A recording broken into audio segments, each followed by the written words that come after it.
कांपते हाथों से किसी तरह पानी की बोतल पकड़कर अनामिका ने 2-3 घूंट पानी पिया और फिर बोतल एक तरफ रखती हुई वो धीरे से बोली, तुम सब परेशान होना हर रात मेरे चीखने चिल्लाने से, और स्पेशली मेरी रूममेट मान्या को तो सबसे ज्यादा प्रॉब्लम होती है मेरी वजह से। लेकिन तुम सबको जब मेरे इन खौफनाक सपनों की वजह पता चलेगी तो तुम लोग भी डर जाओगी। ये सुनते ही सोहा की आंखों में अजीब सी चमक आ गई।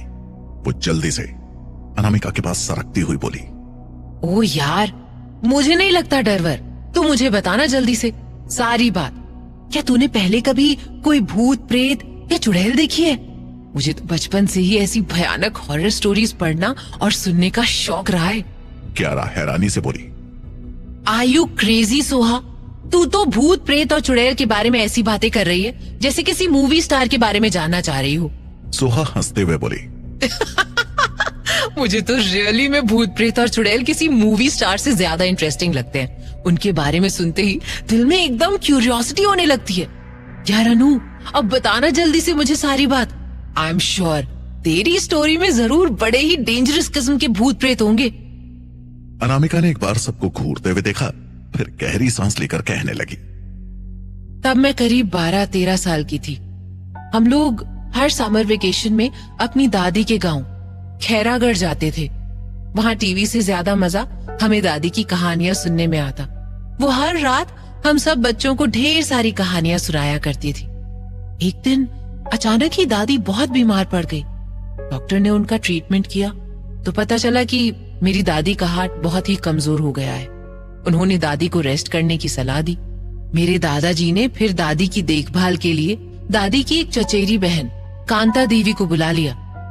कांता देवी के पति बरसों पहले ही गुजर चुके थे और उनके कोई बच्चे भी नहीं थे, इसलिए वो बेचारी अपने पति के घर पर अकेली रहती थी। जैसे ही दादाजी ने उन्हें यहाँ आने के लिए खबर भिजवाई, वो फौरन यहाँ चली आई।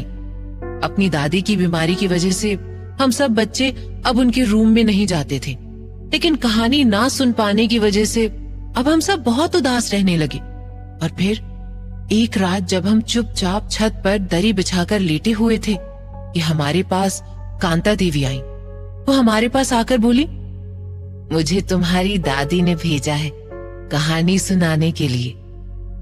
हम सब एकदम खुशी से चहकते हुए कांता देवी के पास बैठ गए। वो सोचती हुई बोली, इस तरह की कहानी सुनना चाहते हो तुम सब, राजा रानी या फिर परी की? अचानक मैं एकदम से बोली, भूत की। मुझे भूत की कहानी सुनाइए ना प्लीज। कांता देवी हंसते हुए बोली, कहीं तुम डर तो नहीं जाओगी ना? मैंने जोश में जवाब दिया, मैं कोई अब छोटी बच्ची थोड़ी हूँ जो कहानियां सुनकर डर जाऊंगी। भूत प्रेत की कहानी के नाम से ही मेरे दूसरे कजिन्स और मेरे भाई बहन थोड़े घबराए हुए लग रहे थे, लेकिन मैं तो अपनी आंखें चमकाती हुई कांता देवी की ओर और करीब खिसक कर बैठ गई। मेरी तरफ गौर से देखते हुए कांता देवी ने कहानी शुरू की। ये जो मैं कहानी सुनाने जा रही हूँ ना, वो कोई कहानी नहीं बल्कि सच्ची बात है। ये मेरे ससुराल सिरपुर की बात है। तब मेरी शादी हुए 3-4 महीने ही हुए थे। एक शाम जब मेरे पति घर नहीं लौटे तो मैं घबरा कर उन्हें खोजने के लिए गांव के बाहर हमारे खेतों तक चली गई, लेकिन वहां तो मेरे पति कहीं दिखे ही नहीं। मैं अब और घबरा उठी। शाम का अंधेरा अब रात में बदलता जा रहा था। दूर दूर तक कोई भी इंसान नहीं नजर आ रहा था।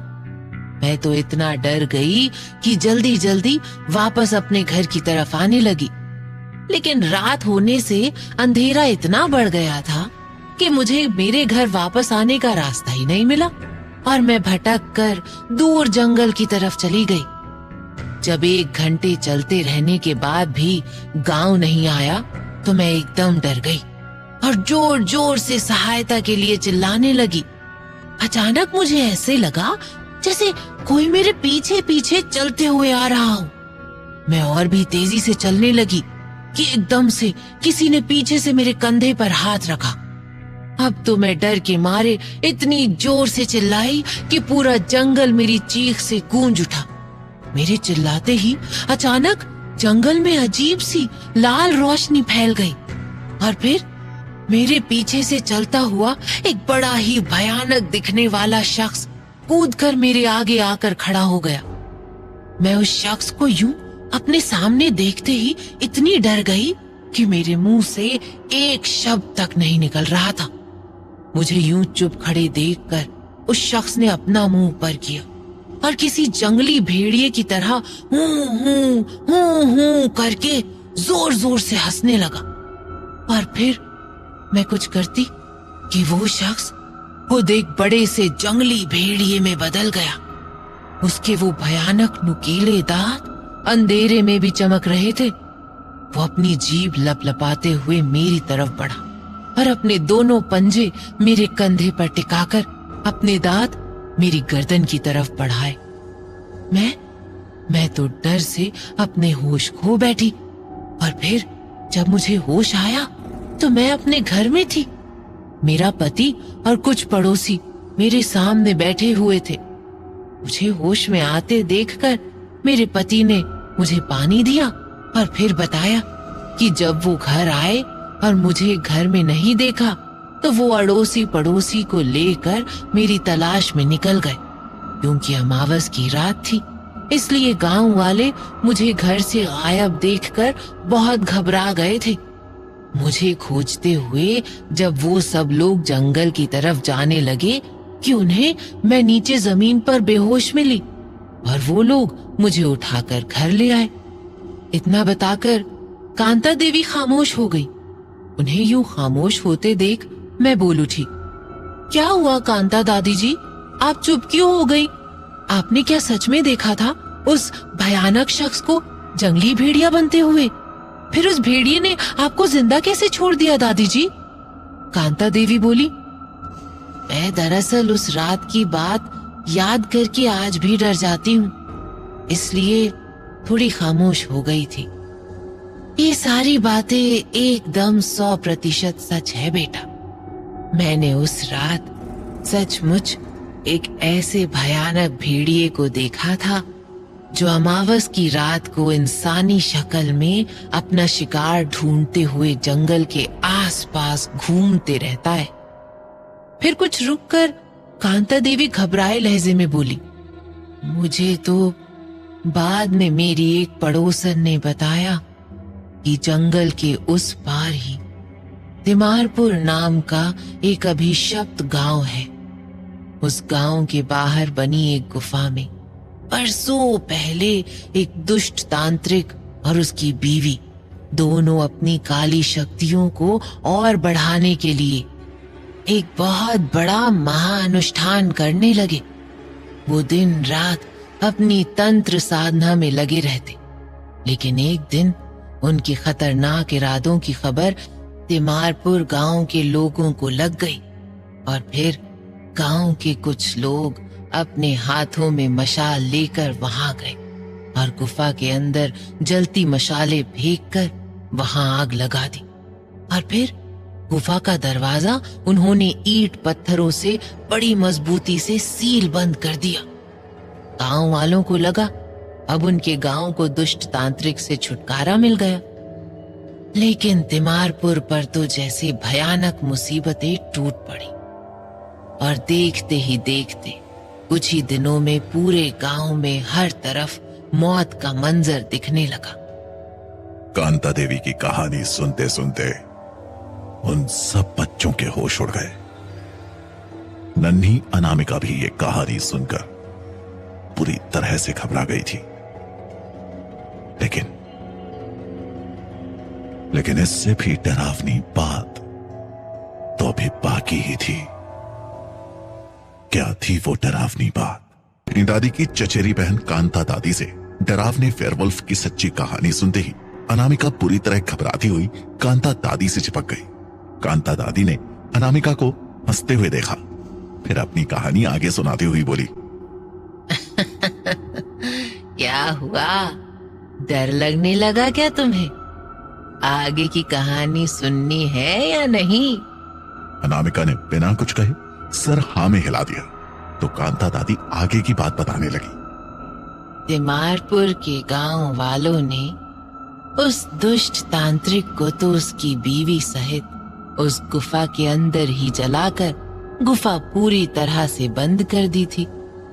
लेकिन जलने के बाद भी वो तांत्रिक अपनी काली शक्तियों के बल पर तिमारपुर के लोगों से बदला लेने लगा।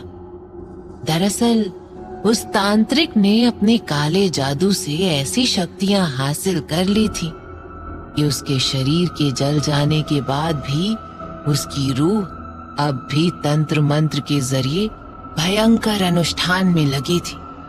फिर तो देखते ही देखते कुछ ही दिनों के अंदर तिमारपुर गांव पूरी तरह से खाली हो गया। दूसरे इलाकों के लोगों ने तो उस गांव के आसपास तक जाना भी बंद कर दिया और फिर पूरा का पूरा तिमारपुर एक उजड़ा हुआ शमशान बनकर रह गया, जहां इंसान रात में तो क्या दिन में भी जाने से डरने लगे। अब तिमारपुर में इंसानों की नहीं बल्कि चमगादड़ों, उल्लू और भेड़ियों की आवाजें गूंजती रहती हैं। अनामिका और दूसरे बच्चे इतनी डरावनी कहानी सुनकर बहुत ज्यादा डर गए थे। सब एकदम खामोश होकर तिमारपुर के बारे में सोचने लगे। उनके चेहरे पर डर की परछाई झलकने लगी। अचानक अनामिका ने पूछा, लेकिन कांता दादी, मुझे एक बात बड़ी अजीब लग रही है कि जब आपको जंगल में वो भयानक वेयरवुल्फ मिला था और उसने आपके कंधे पर अपने पंजे भी टिका दिए थे, तो फिर उसने आपको यूं ही छोड़ कैसे दिया?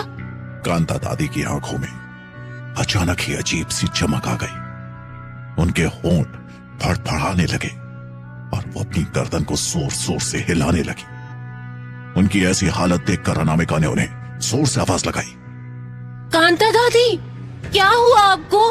तबीयत खराब लग रही है क्या? दादी हांफते हुए किसी तरह से बोली, प्यास, प्यास, हाँ, बहुत प्यास लग रही है मुझे। और फिर वो तेजी से उठकर वहां से लपकती हुई चली गई। अनामिका तो एकदम हैरान हो उठी। फिर अपने भाई से बोली, ये कांता दादी को अचानक ही क्या हो गया? इस तरह वो तेजी से उठकर क्यों चली गई? भाई ने अनामिका को ही डांटते हुए कहा, ये सब तुम्हारे ही कारण हुआ है। तुमने दादी को डरावनी भूत वाली कहानी सुनाने को लिए बोला था। इतनी भयानक कहानी सुनाते सुनाते खुद बेचारी दादी जी डर गई होंगी। अनामिका को भी अब गिल्टी फील होने लगी। वो सोचते हुए बोली, रुको, मैं जाकर देखती हूँ कांता दादी को, उन्हें पानी भी पिला दूंगी और ऐसी कहानी सुनने की जिद करने के लिए उनसे माफी भी मांग लूंगी। अनामिका छत से उतरकर नीचे बने आंगन में आ गई। लेकिन रात के इस वक्त आंगन में कोई भी नहीं था। सब लोग अपने कमरे के अंदर सो रहे थे। अनामिका ने इधर उधर देखा, फिर एक तरफ बने हुए उस छोटे से कमरे की तरफ वो चल पड़ी जिस कमरे में कांता दादी रहती थी। अनामिका जैसे ही उस रूम के पास पहुंची और दरवाजे पर नॉक करने के लिए हाथ उठाया कि उसे अचानक ही कमरे के अंदर से कुछ अजीब सी आवाज सुनाई दी, जैसे कोई किसी का गला दबा रहा हो और वो अपनी जान बचाने के लिए चीखने की कोशिश कर रहा हो। अनामिका डर से सिहर उठी। उसे लगा कि कहीं कांता दादी के कमरे में कोई बदमाश तो नहीं घुस गया जो दादी का गला दबा रहा हो। अनामिका ने सहायता के लिए किसी को पुकारना चाहा, पर डर की वजह से अनामिका के गले से कोई आवाज ही नहीं निकल रही थी। फिर उसने सोचा क्यों ना वो कुछ दूर पर बने अपने पापा मम्मी के रूम तक चली जाए, वहां जाकर उन्हें अपने साथ यहां लेकर आ जाएगी। अनामिका भी अपने पापा मम्मी के रूम की तरफ जाने के लिए पलटी ही थी कि उसके कानों में धड़ाम से किसी के गिरने की आवाज आई। अब अनामिका से रहा न गया। वो जल्दी से कांता दादी के रूम की खिड़की की तरफ लपकी। खिड़की भी वैसे तो हल्के से बंद थी, पर उसके दरवाजों के बीच से अनामिका को अंदर कमरे का नजारा एकदम साफ साफ दिखने लगा।